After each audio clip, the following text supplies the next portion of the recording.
Allahabad high court ने एक महत्वपूर्ण फैसले में दोहराया है कि अनुकंपा के आधार पर सरकारी सेवा में नियुक्ति के लिए एक बेटी को मृतक सरकारी कर्मचारी के परिवार का सदस्य माना जाएगा, भले ही उस बेटी की वैवाहिक स्थिति जो भी हो।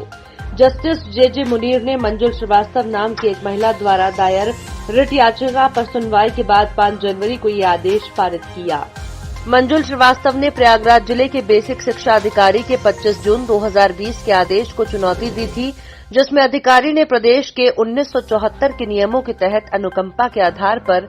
नियुक्ति के उसके दावे को इसलिए खारिज कर दिया था क्योंकि उसका विवाह हो चुका है। अदालत ने कहा कि यदि एक शादीशुदा बेटा अनुकंपा के आधार पर नियुक्ति के लिए पात्र है,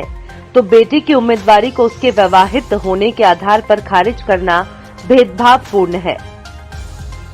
अदालत ने कहा कि इससे पूर्व विमला श्रीवास्तव के मामले में ये व्यवस्था दी गई थी कि अनुकंपा के आधार पर नौकरी के लिए नियमों में परिवार की परिभाषा से शादीशुदा बेटियों को बाहर रखना असंवैधानिक है और ये संविधान के अनुच्छेद 14 और 15 का उल्लंघन है।